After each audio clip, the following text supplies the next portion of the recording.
Would you like to stand and pledge allegiance to the flag, would you please?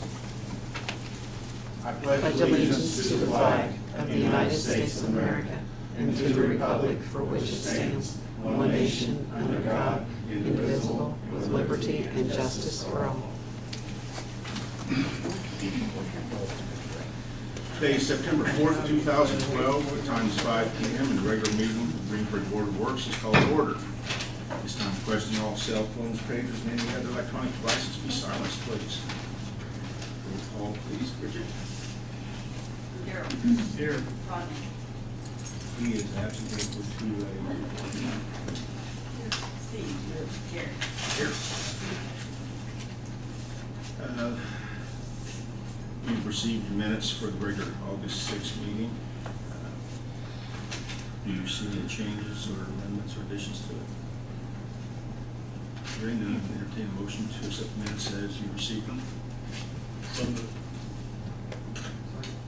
All those in favor say aye. Aye. Opposed, same sign. You weren't here. Linda abstains. Old business. Melanie Maxwell. Where is That's she? you. Oh, I'm not Melanie. Okay. Okay, Lana. I'm here to represent Tree City Fall Festival. The parade route for this year will remain the same.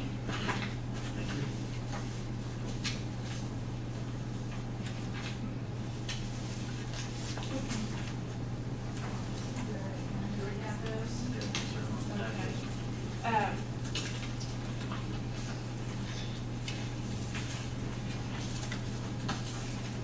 I don't know what all kind of questions you have. The red area is the area that the parade route will be taking.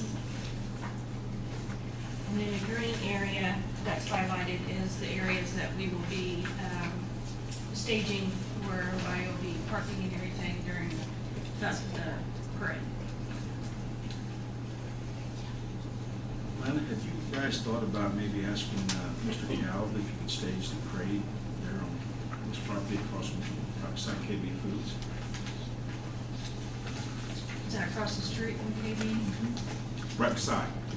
Right beside KB? No, nobody's ever mentioned me asking him or anything. You know, I can't speak for him, but he would probably let you do it if you ask. Okay. That way you could have people off the roads and be easier to line everyone up as well too. There. Just an idea. Okay. At the old tobacco barns area there? Okay. If you don't have his number or his email address, I can get it for you. That'd be great, I appreciate that. It's a little safer alternative there, and it'd be easier, I think, to line people up. Okay. Take that in advisement. Get this number and see what we can do. Am I remembering correctly? Yes? Hey, am I remembering correctly, you're wanting to close off all 4 sites this year? Correct. Did they have a problem with that? Just, They're aware of what the fire lane needs to be, so I don't have a problem. Does the street commissioner, police, or fire have a problem with plans? Concerns?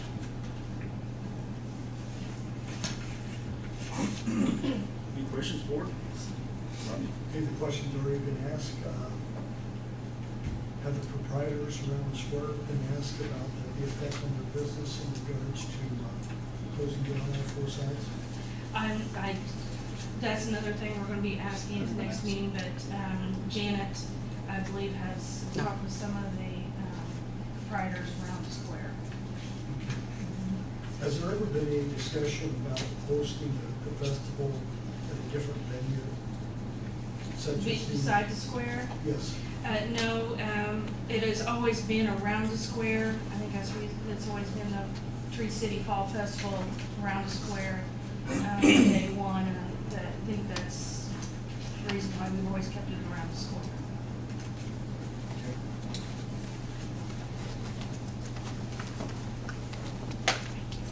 So what would you base it on, if a certain amount of store owners complain or disagree. I'm sure there's a few that they don't care for. I guess that'd be something we'd have to come back and maybe figure out for next year, because it's really hard to do it for this year, that, I guess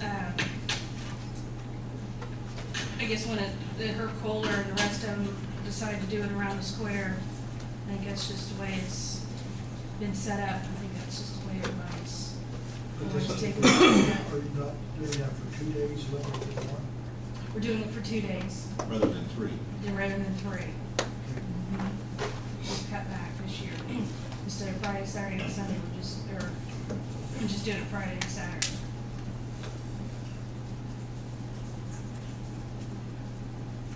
Board have more questions? If not, I'd entertain a motion to approve what the Fall Festival Committee is asking for the street closings. So moved. All those in favor say aye. Aye. Opposed, same sign. Motion passes. Thank you. Thank you. Thank you. Under new business, Lesley Thackery, Children's Health and Safety Fair, road closing. Hi guys. This is the 5th year for the Children's Health and Safety Fair. We've really exceeded our space there, and this will actually be the last year that we have the Children's Health and Safety Fair at Gill and Howe. The reason being is we've kind of exceeded the space. You guys are allowing us to close off the road. We're getting a lot of kids in there, and next year's location will be at the YMCA, but I'm here to ask you for the closure again for the 5th year, or this will be the 4th year that we've closed the road there in front of Gill and Howe on Broadway Street. So we're asking that the roads be closed from North Broadway Street at North Street to basically where the alley is. I have sent out an email to Mark Klosterkemper, Stacy Chasteen, Scott Chasteen, and Doug Banks. They are all at the fair with the exception of Mark. He normally drops off his stuff the week before we set it up, after the fire department gets there and the police department get there, because they all need exit avenues, so they kind of are our roadblocks, so to say, but we need that safety net so kids aren't running across from the church to the funeral home. And if there should be a map that was in your stuff, if you don't have a look at it, then I can. Yeah.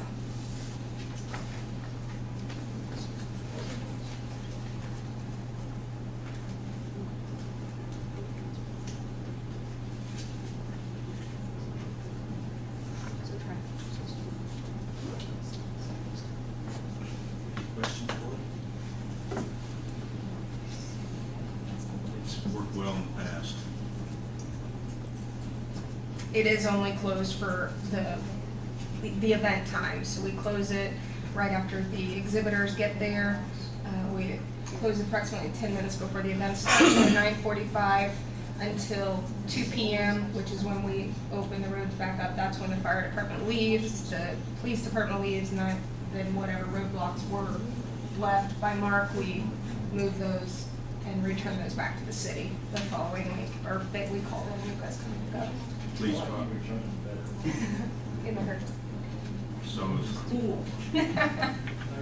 So Mark, Scott, Stacy, are you all right with it? Board, entertain a motion to grant the request that Ms. Thackery is requested. So, All those in favor say aye. Aye. All opposed, same sign. Thank you. thank you for looking at a different venue for next year. It was October 6th for everything supposed to be done. Okay, the next item is employee EAP's and wellness program revision. We had a meeting last week, the wellness committee, and we had some things to present to you for changes from what had been approved. I think it's been 2 years ago. Bridget wasn't here then. The YMCA, Steve. been over a year. One of the changes is on the YMCA, to be reimbursed, you had to attend at least 10 times per month. And sometimes it's difficult to do in certain months. People go on vacation, things are going on. And what the board had kind of considered, or has considered, is to go quarterly, 24 times, 8 times a month. That it'd be calculated quarterly. Give a chance to get the eye. And that was one change. And then the other item was on the solutions. And you see there's different scenarios there that can be chosen.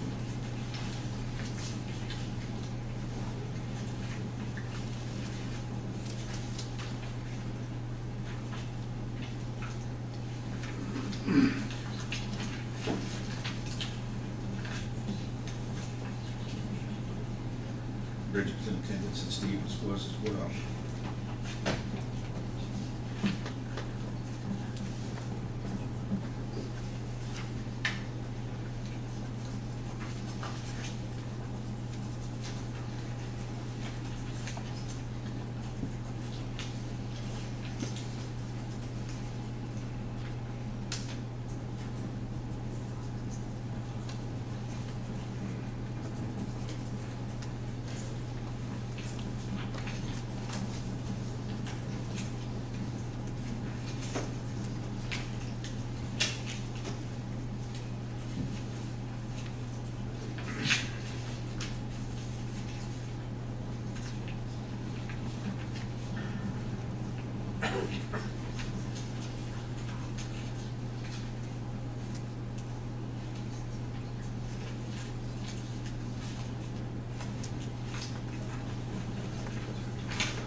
Bridget, do you mind explaining a little more on the solutions?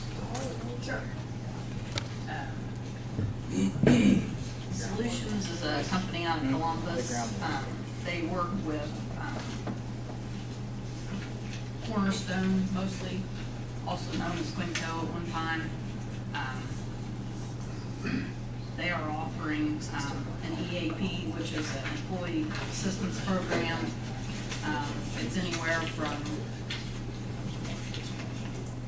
face-to-face telephone services for employees. The cost is around, we think it's gonna be around $2, depending on what we wanna do. They even offer legal services for employees if they want, we wanna take it that far, but it's kinda like a cafeteria plan, you can pick what you want. They have local service here. I think most people know that there's a Cornerstone office here in town. And then for privacy issues, if somebody wanted to go out of town, there's some other providers in Shelbyville and Columbus. Our current policy states that we offer this and we don't have one in place. I think, and Steve can probably help you with another part of it, we talked about adding that to wellness / health insurance costs. We have about, if you include part-time, I think we decided we had somewhere around 115 employees that would be enrolled in the program. It would be offered to them as needed. I think it's like 5 visits per. Yeah, option 1 was 1 to 5 visits, and that runs about $1.98 an employee. $1.98 an employee. And that also includes their dependents. So anybody that's on the insurance would be cut from that. The total cost of that for a year would be around $3,000 for all employees, and then of course the utilities has got about 40 employees that amount would be reduced from the total.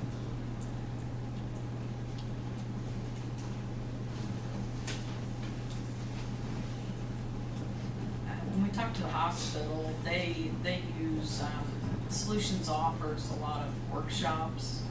And I talked to Mark Ubel today. He is the the salesperson for the solutions, and Rob Meyer expressed that the workshops have been very beneficial. They've used them for time management a lot of times, and I guess they're offering those on a quarterly basis. Anywhere from training to management to emergency, crisis type things, drug and alcohol. It's kind of a wide range of things. So I guess that's why they call it an employee assistance program, because it covers so many things. It's not just one thing. But I think we're looking at the $1.98, which was option 1. That's 1 to 5 visits per person. That includes 24-hour telephone assistance also. But you went up to 223, that it looked at 65 employees, it'd be around 1,800 a year. I think, in the long run, it'll probably save that much on the other health insurance. We were kind of hoping that it might, if someone could talk to someone prior to going to the medical doctor, there's a good chance that, we might avoid the medical doctor instantly saying, let's put you on an antidepressant, see how that works for you. Whereas maybe you just need to talk to someone, maybe that would keep that, medicine thing out of it, which turns more into the medical side of it. I think when we looked at our numbers, our higher prescriptions are for antidepressants. This is not a contract. This is a proposal. Yeah, there's not anything to sign tonight. This is just, We thought it was simply, we're giving response. exactly, yeah. If we don't feel like we're getting good service, we should be able to terminate the service we don't want. I know Bartholomew County has about 500 employees, and they probably have got I think she said around a 5% usage. They said they're pretty lucky. They've had a couple of main instances where they've used them, but it's not a daily use. But they felt like it was a good service. I talked to Robin at the hospital, and he felt like it's between the training and the service itself, it's been a good service for them. They've had it for about 9 years. And I think Bartholomew County's had it for about 5 years.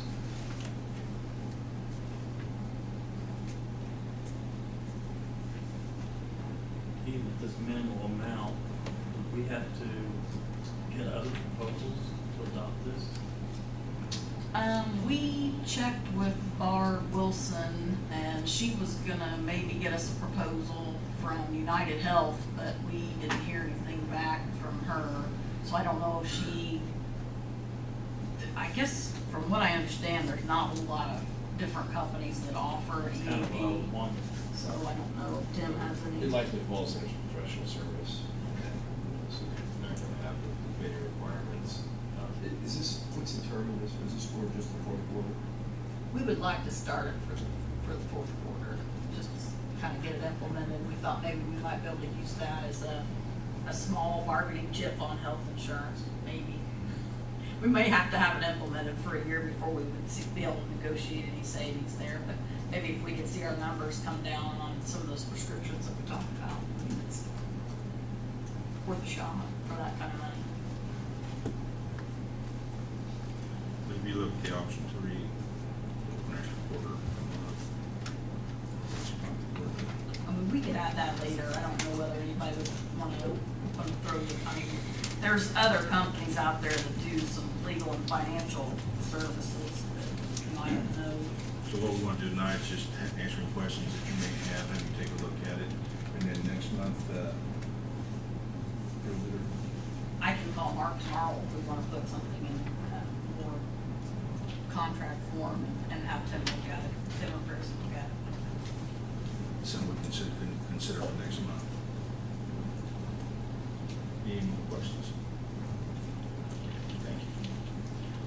We moving on to the next item, Scott Chasteen. Chief. Good evening. I did leave some information there at your desk. I do apologize that it didn't get to you quicker. I've been waiting for one of the proposed companies to get back with me, and I've still yet to hear anything out of them. So What my request is we currently have 3 administrative vehicles at the station. One of them is a 2002 Ford Expedition with a little over 90,000 miles on it. Our administrative vehicles do also respond on emergency calls. Though with that many miles on it, it's getting to the point where we're not comfortable making emergency responses with it. We do have the capabilities of rolling that vehicle back to City Hall to be used by other departments. It's still a good solid vehicle for that. I did get 3 quotes. Well, I attempted to get 3 quotes. The unfortunate part is it's not an apples to apples quote. One of them, the one from Advantage Ford, is what's called a state bid vehicle. It's pretty much a bare bones. If you can see it there, it's an XL package on the Ford, whereas the other 2 vehicles that I was looking at are XLT, which there's just some different features and such to it.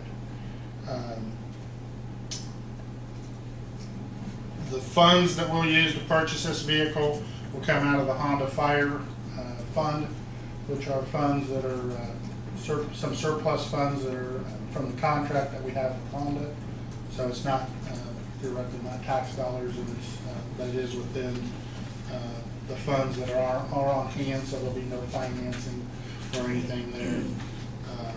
Again, I have 2 prices and 1 no response. My recommendation would be to go with actually the higher priced one, in that again it is quite a bit better vehicle as far as tires and safety packages and stuff like that. It also does have a V6, the EcoBoost V6, which they're telling me that has all the power of a V8, that you get a lot better fuel mileage and so on. And we're in the process of trying to find any way that we can to enhance fuel mileage and fuel usage. Any questions? You say the money is available? The money is available. You said you had no response from Don Ford. The salesman that I tried to deal with actually was hospitalized. About a week and a half, 2 weeks ago, I went out, spoke with another salesman, and his comment was, "You're next on my list, you're next on my list, you're next on my list." I told him I had a meeting coming up, and actually, again, I had this stuff put together end of last week, but I held off thinking maybe they would give me a price by today, and still never heard anything out of them. So,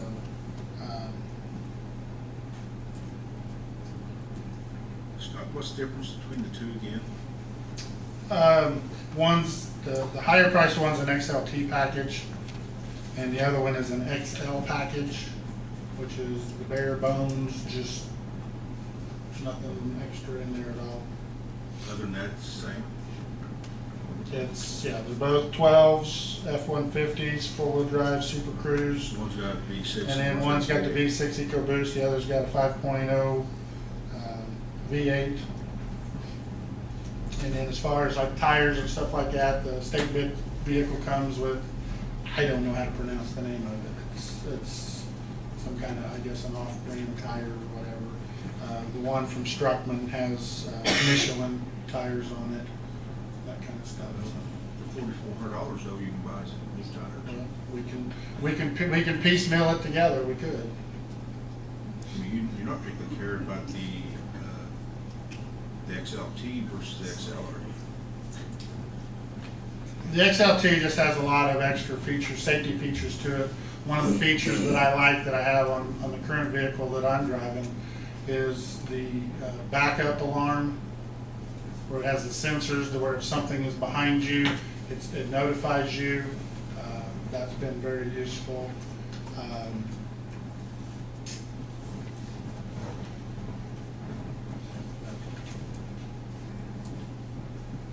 Again, we normally keep the vehicle for, well, we've kept these vehicles for a 10-year lifespan so far, and that's what we'll normally try to pull. Scott, I would agree with you that the XLT package is probably the better deal.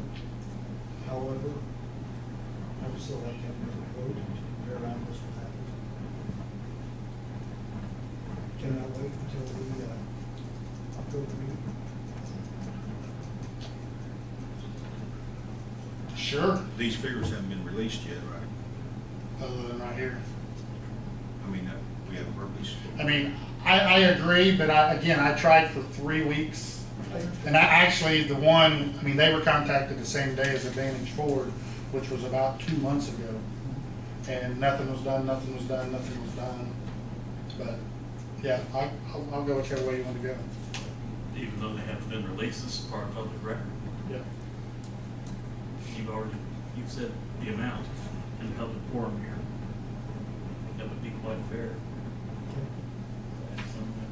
I would agree. Well, I think what Ron is saying is we basically we only have one quote.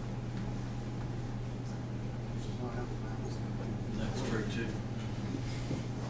And you know, Scott, I like to include the local dealers as much as possible, and if you need an answer, I'll have one more, because this shouldn't happen.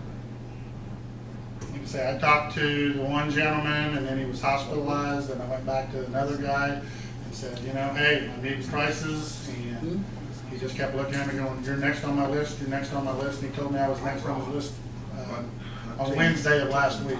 I'll tell you what I encourage you to do is walk into Mr. Meyer tomorrow and say, I want a price on it before I leave here. And they have an identical truck setting out there. That's what I based the quote on. And I told them, I said, I need a price on that truck right over there. And they were unresponsive, so. I went ahead and presented it because in the past, if someone's been unresponsive, we went ahead and moved forward with it, so. I mean, the number one quote, they gave it to me. I called them 9 o'clock that morning, and they had it to me by 4 o'clock that afternoon, so. I don't know what took, as long as it did to get the responsiveness and the other. You know, I would let the management deal with the help, but we need to give them opportunity. If you want. I mean, in the past, that's where we've always done our business at. The one price is not going to change. I'm hoping neither one of those. I mean, under the state deal, that's going to stay the same. Right. You know, if the other one wants to rebid, that's. Yeah, I think you're gonna have to deny all the bids. You're gonna move to deny them all, and then everybody's gonna have a chance to, That makes sense. yeah, I mean, they can still obviously complain that their bid was out there, or their best proposal was out there, but the counter to that is, you're not required to accept them, and so you can really deny them, they can rebid, and if they so choose, if they don't want to. And that's the other risk you run, is that sometimes when that happens, they will not rebid, so it's just something to keep in mind. But, We have 2 quotes, or 2 bids, but they're not apples to apples on the equipment. Nobody else had an XL package vehicle like that, because that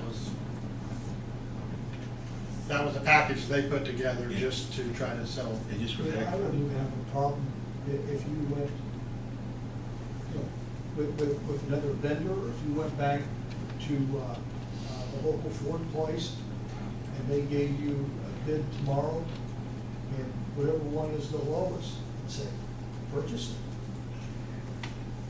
We have to deny these first. So Yeah, I guess Tim, what I have to do is entertain a motion to deny the current bids. yes. Even though it was attempted to get one, and they were unresponsive. Well, no, I mean, you're not, I don't believe you're required to do that, but if the board is looking to get a total of 3 proposals to sort of, and then more apples to apples if at all possible, then my recommendation is to deny what is currently there and ask them to resubmit a proposal. If I understand what the board's contemplating, that would be my recommendation.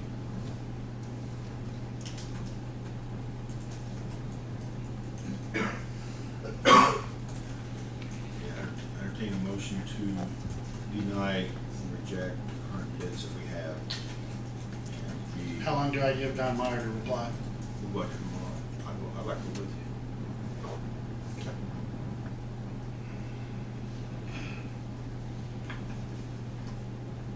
Motion? You know, it's an uncomfortable situation. Again, we don't really have one price. Right.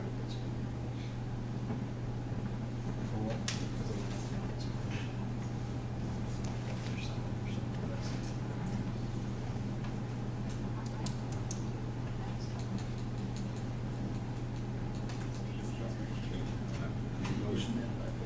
I'll make the motion. I don't feel the board is, I don't want to speak for anyone. Consensus, I think, is we're not comfortable with that. I'll make that. Second. Stacy, you have anything before we vote? I just had a question. If we do it this way this time, is that gonna affect us from now on? Are we setting a precedent if somebody doesn't get their quote in or their bid in? Not if we had two identical. Okay. I think the precedent is we need to know beforehand, or we need to know that we're, I mean, you gotta work to get us more than one price. I tried. I hear it, but I I just tried. feel like. I mean, I couldn't help that he got put in the hospital, and I couldn't help that the other guy was That's busy. true, that's true. I mean, I realize that. If I may, one of the ways to possibly resolve this is that if one of the department heads is put in this position where they've solicited proposals from different vendors and they don't respond, probably rather than having the pricing information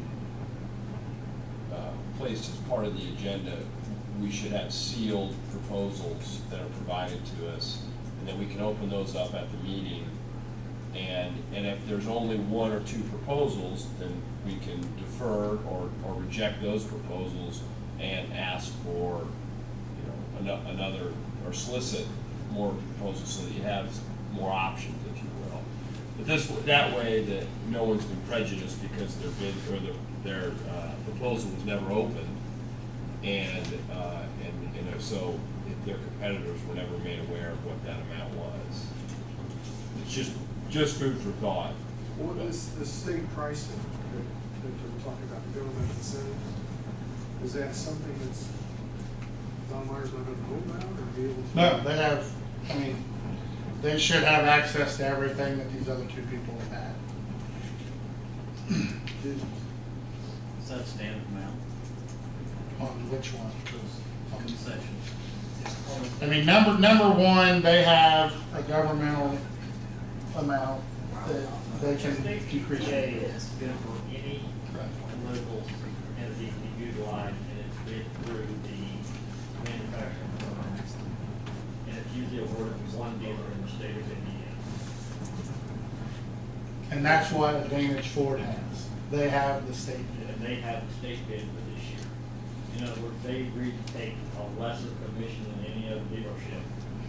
So Ford said, okay, you're going to be the dealer that's going to represent us in the state of Indiana.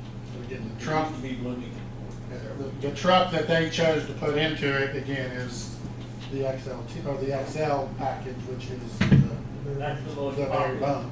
That is what the state of Indiana feels means that he's statewide the best, so that's the truck they chose. It does the job, that's what we're looking at. They Scott look after chooses, state highway trucks. Scott chooses to have a little better tire on it, safety feature.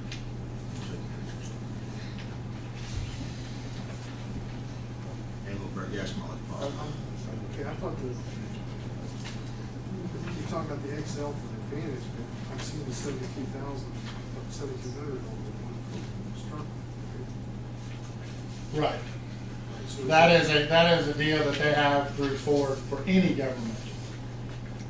We have what's called a fleet number for the city, Okay, so. and any vehicle we're gonna go buy, we automatically would get that amount taken out of the vehicle. So then Don Meyer could offer that, but is it stick the price of the one that's out there the same? You said they're taking trucks. Is there some, any other feature that's? I don't know. I think it's real close, but I don't know.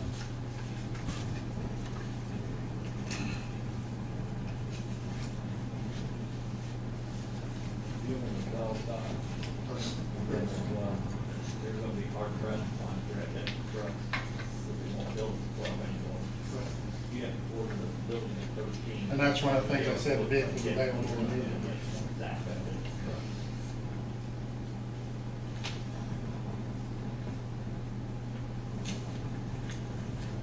Okay, I've had a motion and seconded. All those in favor, say aye. Opposed, same sign. Motion passes to reject the current bids. And Scott, you might. Yes, sir. So, agenda, Jeff Smith. Jeff, it says here that all 3 copies need signatures and go back to Jeff Smith. I only have 2 copies. Because I have one. Okay.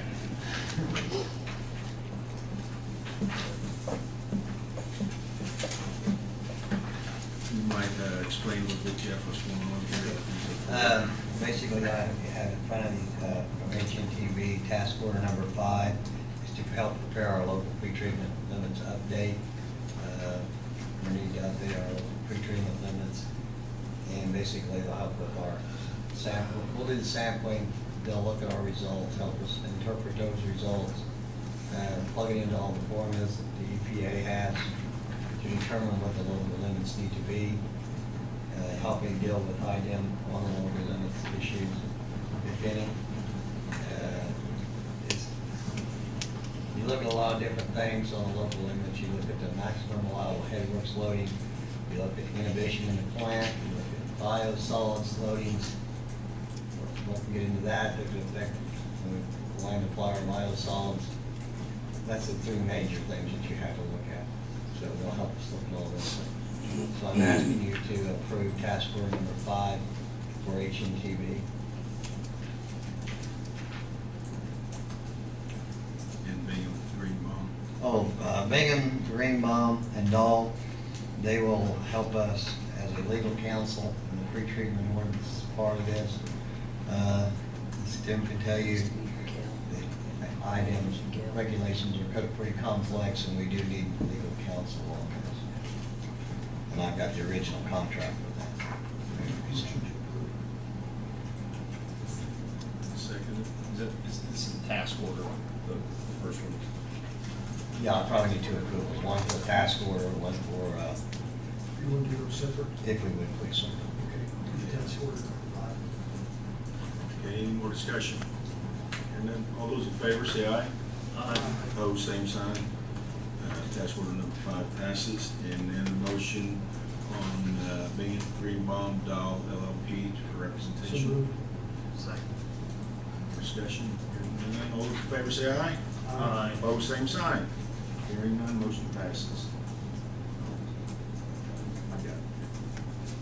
You just need my signature on this one. And here's the other. Thank you, Jeffrey. Thank you, sir. Mark Klosterkemper, Commissioner.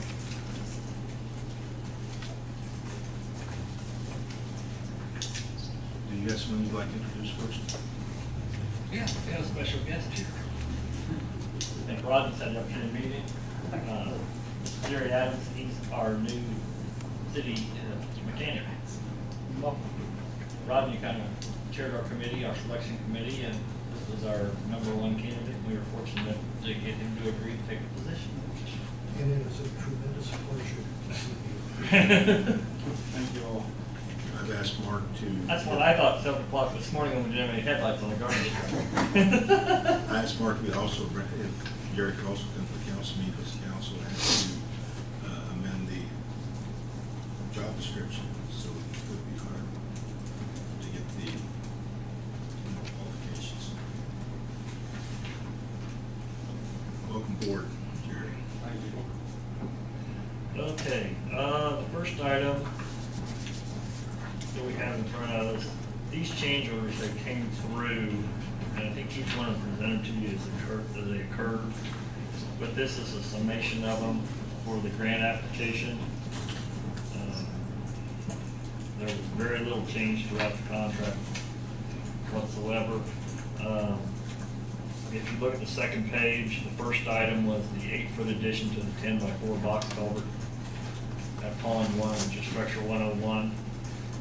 That was $18,215.75. the good thing about that additional cost will be paid for by the Decatur County, because that was put in so that they could have a trail crossing up to the trailhead at the south end of the agency parking lot. Item number 2 was a deduct. That's a little deceiving. Alternate 2 was a water line relocation at Pond 2.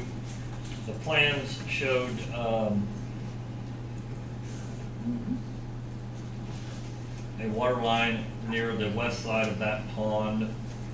The contractor spent a significant amount of time excavating the entire area, could find nothing. The water company did not have the ability to locate it. There was no tracer wire on it when the line was installed. So they weren't sure where their water lines were out there. But we found it. So the contractor gave up and started digging the pond. They found it with a track hoe one afternoon about 850 feet from where it was supposed to be. And the way they found it wasn't pleasant. So that caused the change order down on the third one you see at Pond 8. There was no valves to shut that line off. It was a private installation for GCOM that was dedicated to the city. It was tapped off of the south side of the property and on the north side, and there was no valves on either end. So we ended up with quite a lot of expense to get the inserter valves placed and then to relocate a much greater distance of line than what we proposed in alternate 2. The other one you see for the alternate 1, there was supposed to have been a water valve to shut off a 12-inch main up south of A to Z, and that valve did not work. So that forced the contractor to have to install another inserter valve at that location so that they could shut a short area off to depress the line to get the second structure 102 through. So it's all said and done, we ended up with about $44,000 more, $18,000 of which will be reimbursed by Decatur County.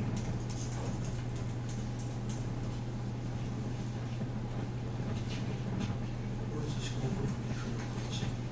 Pardon? Where is this going from the trail crossing? Have you been out on Montgomery Road?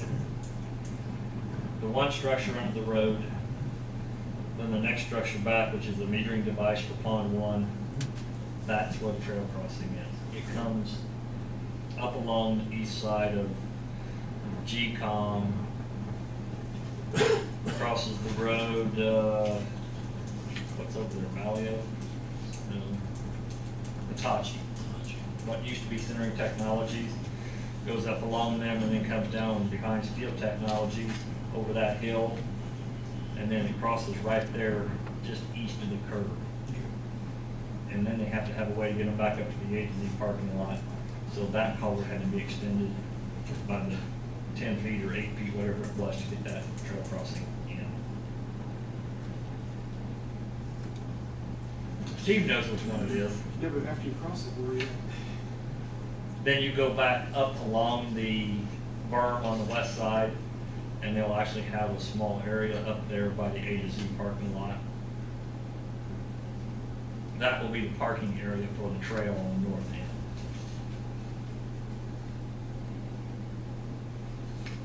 Any more questions? Now, entertain a motion to accept the change order for Gas Creek 1 and 2 change orders.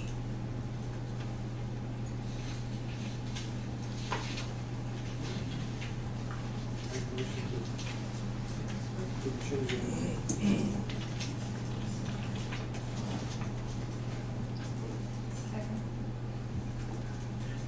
Any more discussion? Hearing none. All those in favor say aye. Aye. Opposed, same sign. Motion passes. Okay, and then you have bid specs for asphalt, Mark. Very few changes from what you've seen in previous years. I just wanted to make you aware of them. The ads will be ran, and you'll have bids to consider at the first meeting in October. But before we put a notice in that was issued by the Board of Works, I thought I'd make you aware of the situation. And I believe you all have a copy of this. You read them? Yes. If you have any questions, you're welcome to ask away. Hope it's cheaper than last year. Is gas cheaper than last year?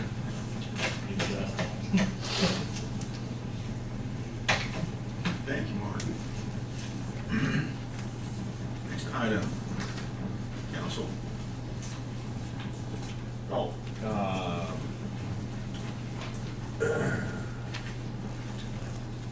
Mary, this is, our board, this is essentially the land use restriction agreement that the city was involved with, involved the bonding of what is the Village Community Partners, or more commonly known as the Edgewater Apartments, that went before council. As part of that refinancing, there was a land use restriction imposed. That has been paid off, and now they're asking to have the land use restriction released. We had counsel on this issue, that the bond counsel on this issue, and bond counsel has reviewed this and recommended that it be released. So just formally, we're asking for the Board of Works to authorize the release, or authorize the mayor to sign the release so that it can be recorded. Kind of black and white deal. Big deal. Right. Move to authorize the release. All those in favor say aye. Aye. Opposed, same sign. Thank you, board. Passes. Any questions or comments, concerns from the board? Go ahead and get started. Dr. King. Any questions, concerns from the audience? If none, I will entertain a motion to adjourn. So moved. You adjourn, thank you.